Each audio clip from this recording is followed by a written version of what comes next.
after being favored with much clear manifestation from some of my dear ones who have passed over, and a visit from my radiant guide, Maira, a celestial being of Eastern origin, which I will refer to later on, the medium became under the control of some potent influence, and presently a voice commenced to speak in slow, measured tones, low, yet perfectly clear.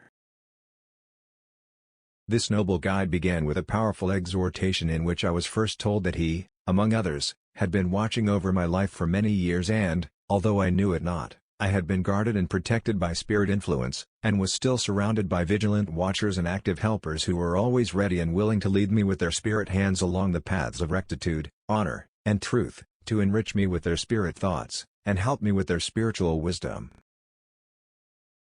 I was particularly enjoined to press forward and, by prayerful hopefulness, to develop those spiritual powers which I, in common with all men, possess, if mortals would but recognize the truth, and never cease to use them in the service of my fellow men and to the glory of God. I was told that already many had been influenced by me, and I was never to cease in my efforts to spread abroad, but always with discretion and judgment, the living truths in respect to spiritual science, so that others might be comforted by hope, and cheered by those warm rays which ever proceed from that never-failing source of God's protecting love.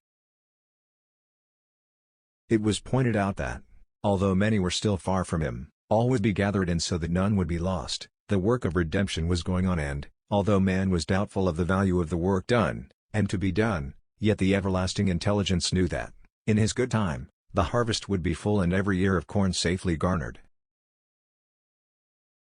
It was then pointed out that neither here nor in the hereafter was a thought ever lost, that my thoughts, for example, found their counterpart elsewhere, and attracted exactly those thoughts, ideas or desires which corresponded to my own condition. Like attracts like, affirmed my guide, and this, he explained, is but the operation of a universal law applying with inexorable inflexibility to every sphere of God's illimitable creation.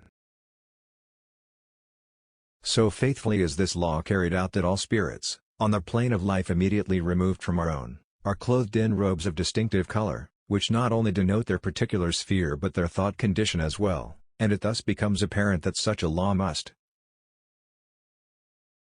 in its comparatively simple operation, automatically render promiscuous intermingling of uncongenial natures impossible. Like attracts like is the law, and the ever-merciful accordingly sets up a simple law for the comfort and for the protection of His creatures which cannot be broken or set aside.